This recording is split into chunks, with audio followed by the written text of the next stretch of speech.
Hey, it's James Steele. So joining us on the phone right now, a very busy man lately. Not only is he heading up his father's band, Sublime, which you'll be able to see this Saturday at Brightside Music Festival at Orlando Amphitheater. Also, he just launched his solo career with Jacob's Castle. His name is Jakob Nowell, the son of the late and great Bradley Nowell. Welcome to the show, man. How you doing? James, what's up, man? How you doing? I'm doing well. I'm doing a lot better now. I'm talking to you. It's been a crazy past couple of weeks for you, hasn't it? I feel like that Coachella performance was something else. Oh, man, it has been a total whirlwind, that's for sure. Yeah, but all fun stuff, man. I'm just so happy about, the overwhelming support from everyone out there. It was a lot of fun. Yeah, there's a whole lot of support for you, and rightly so. I mean, you've been at this music thing. I don't want people to think that this is, something brand new you've been doing over the past couple of years. I mean, you've been at it for over a decade, right? Yeah, I've been at it for a while, definitely, with my own projects. My most recent one is Jacob's Castle. That's my solo project. We just put out our first record, Enter the Castle. But, yeah, for all the Sublime material, that all is definitely very new to me. I mean, I covered the, odd song here or there, but as far as jamming with Bud and Eric and getting all the Sublime material down, it's still brand new and fresh. I wish we had more time to get it perfect, but, it was a lot of fun. I couldn't ask for a better first performance, just, energy-wise. Well, from what I saw, you're killing it, and the crowd loves it, and everybody on the internet seems to be loving it, so I think you're in a very good spot, man, and it's really good to see. Are you excited? Oh man, so excited! It's everybody wants to play in big stages for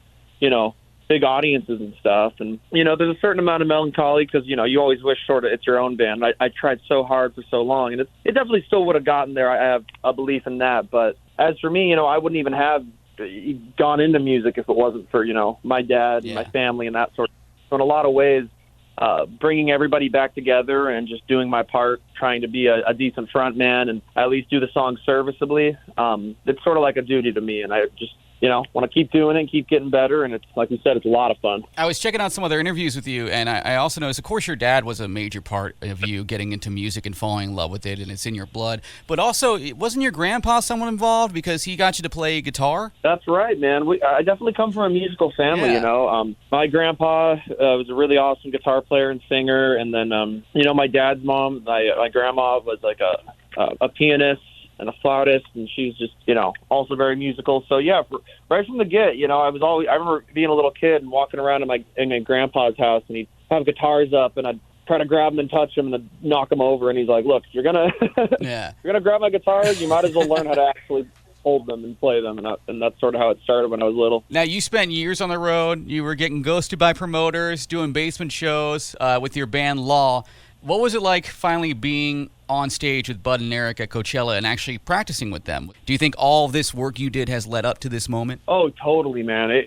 That's where it really felt like, an appropriate timing. Yeah. I felt ready for it. I feel like it didn't just come out of nowhere. The rehearsals went good, and I had played big festivals before, but the big, a slot like that was definitely the biggest I had done so far. Maybe the biggest any of us had done so far like that. And, the beauty of it is that, my dad had just worked so hard and, made such amazing music that touched so many good people and never really got to experience that side of things before he passed away. Yeah, definitely. And same thing with his best friends and bandmates, Bud and Eric. So, in a lot of ways, me bringing it all together is, the thing that allowed a lot of this stuff to happen. But also, the amazing team that we have behind the scenes, like Joe Escalante and Kevin Zinger and everybody getting together. I think Paul Tollett hooked us up with an amazing time slot with the sunset, and there wasn't a whole lot of other competing acts. So we just had the entirety of the festival watching us. I was like, man, I wanted to get all this stuff together so that, my family could finally experience this thing, and we could, bring it into the next era and show people that Sublime is still here and we can still put on a fun show, and anybody who comes out, I have a good feeling they're gonna have a pretty killer time. Question though, are you still sleeping on floors like you were back in the day when you were touring, or do you finally have a bed to sleep in? Sometimes I do get a bed to sleep in, but I kind of prefer the floors still. You just fell in love with it? Yeah, I'll give the beds to all the pretty ladies. I'd rather just sleep on the floor myself. Us as guys, we don't really need much. Before you meet a woman, we don't need much. Yeah, we don't really. We barely even need a bed. We need a bed, a TV, and maybe a microwave, and we're all set. And we're good to go. Yeah. All right, now I want to jump into your music. Jacob's Castle, Enter the Castle. My favorite song by far. If I were to pick a single, I love a ton of tracks on there, but I really like Catch Me. Catch Me really stands out to me. But So I had a feeling you were going to say that, man. That's like my favorite one on the record. Tell me from kind of start to finish, how did we get this album? Oh man, yeah. I've always had a vision of it being, collaborative and multimedia. Hence, it's like the castle, everybody can be involved. Everybody's a part of it, that sort of thing. But as far as Enter the Castle, I was in this period where I never really wanted to do the Sublime thing. I never wanted to use that. I just wanted to try to get my music out there and create something that was authentically weird enough to be me, but also palatable and sort of, catchy enough to maybe infiltrate a little bit and get into the ears of as many people as possible. So Enter the Castle is just sort of like the first experimental shot at that. Like, there is a loose running narrative thread that I think some of the more, diehard fans can kind of piece together and sort of see. I've left some seeds out there for people to kind of explore and some Easter eggs. But this is sort of the launching pad, the test experiment. Like, okay, here's a little example of what the sound could be. And now me and my producer, John Joseph, we're already working on record 2. It's honestly more than halfway done. Wow, and, that was quick. Yeah, I know. Once you find that sound, it's just so much fun you just want to be in the studio nonstop and writing nonstop. And I'm just loving life right now with all the stuff I'm doing and getting so much, food for thought with all the experiences I'm having with Sublime and just my life and touring around. So I'm thinking that the record 2 is going to be a much more interesting, interactive, multimedia kind of experience. And it's going to be weird and funny and cool and all that good stuff. Nothing wrong with weird, man. I'm all about some weird. Yeah. How many producers did you go through or see before you were like, all right, John Joseph is my guy? It took a little while. I would say for a good year, while Epitaph was kind of helping me find my sound. They put me together with a lot of different people. Maybe like a dozen or so, maybe more. But once me and John first met up at his studio in San Pedro, it just couldn't have been more perfect, man. There's just so much shared blood. It's like our sister city in a lot of ways to Long Beach. You drive over that bridge and you're there. And he's just a cool, down-to-earth guy. And he was one of those people where I could just explain to him the sounds I wanted and the visions that I had. And he got it to the point where he could suggest things that would complement what I wanted to do. Yeah. And the first demo we ever did together was for a song called Close Enough. And eventually that made it on the record as well. And the version that you hear now today, every one of those songs are just, an experiment. Me and him just being like, let's try this, let's try that, let's do this, for every single one of them. You have a track named Ashlynn. Who or what is Ashlynn? Right. Mm-hmm. That's one of the, that song was difficult to write because it's about an ex. Everybody has exes and stuff like that. Yep. It's funny because this is a girl that I was with for a very long time, love of my life, definitely. And, kind of irreplaceable. And it's funny because it's kind of screwing me over now that we're apart because there's all these pictures of me, I proposed to her on stage during this festival. Yeah. And, we had a wedding, even though we didn't sign any papers to get married. It was going to happen. But as stuff happens in a very cinematic way, sometimes life is stranger than fiction. It just ended shortly after the wedding and we had to go our separate ways for one reason or another. And it was definitely a huge heartbreaking experience. It's one of those things you almost kind of don't believe in heartbreak till it happens to you on that scale. You find it this corny movie thing. And I had to kind of try to capture my feelings all in one song. And it was so difficult because I made up in my mind, I wasn't going to put a single lyric in the song unless it made me break out in tears. So I'd write one lyric of the verse and be like, oh, I can't do this. That's all right. It's all right to cry, man. Yeah, you got to let it out. And sometimes even when I perform the song, I get all choked up. But what was so cool is that the day the album released, I got a call from my little sister, Erica, who is really good friends with Ashlynn. She's just in tears. She's like, how dare you write this song and make me cry like that? Aww. But, me and Ashlynn are still cool with each other and everything. And, I had called her and told her, hey, I wrote this song and it's super personal and I don't want to, use your name like this. But she was like, no, I get it. She heard it and she was like, this is awesome. Put it out there. So, and in a lot of ways, I think music can help us reach closure in our lives. And, yeah, so I'm glad you caught that one, man. That's awesome, man. That's awesome. Yeah, I felt there was some some deepness to that track. I mean, to all of them, but I heard that one, I was like, uh-oh. Right. So where were you when Bud and Eric asked you to come and sing with Sublime? Was it a phone call? Were you all hanging out? What was that situation like? So it definitely happened very organically. I mean, ever since I was little, people were like, well, Jake should just jump in and join Sublime. Jake should join, that happened since they found out I could even play guitar and sing, but it just wasn't the right thing.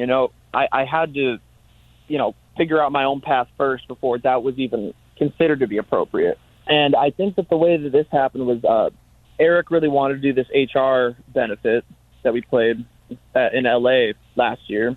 And he wasn't doing stuff with Sublime at Rome anymore, so it kind of just became like, hey, why don't we just get Bud together in there, and we'll all get in the same room, we'll get me in there, and let's see if we have fun jamming, and if we like it. It's like, okay, cool. I'm not the crazy shredder guitarist that my father was, but my voice is kind of similar. I do good stuff in my own lane, but, Sublime's very foreign to me. Like, this isn't something that is my wheelhouse, so to speak.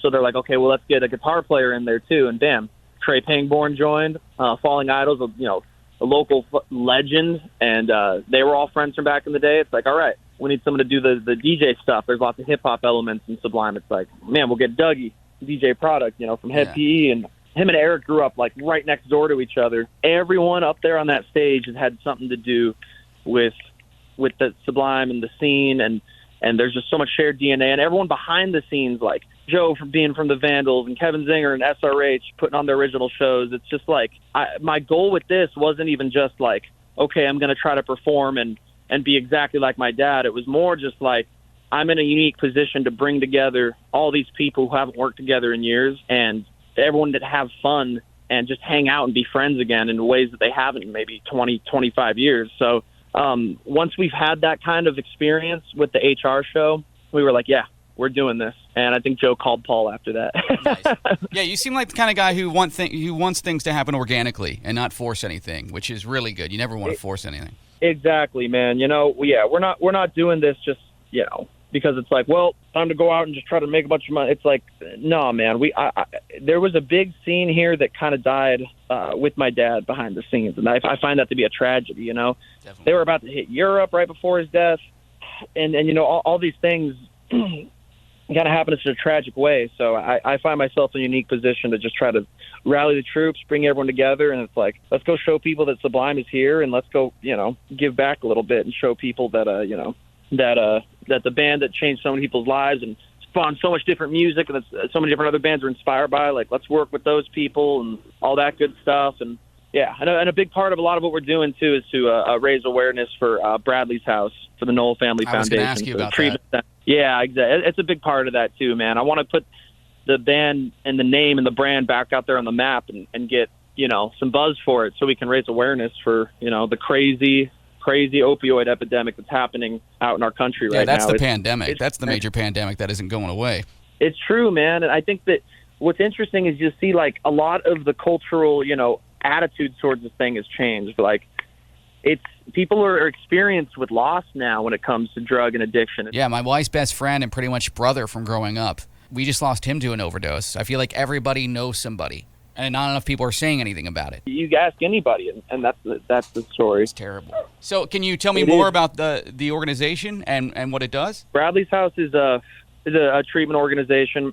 What we do is kind of two-part. We set up events and create awareness and do fundraisers, but that's sort of Nowell Family's foundation, is raising awareness about the opioid crisis. And through the money we raise, we use that to give scholarships for treatment for musicians that might not necessarily be able to afford it. And these aren't, the big musicians who, have the necessary means to get into premium treatment centers. These are the up-and-coming people, or the people who maybe got screwed over by bad contracts.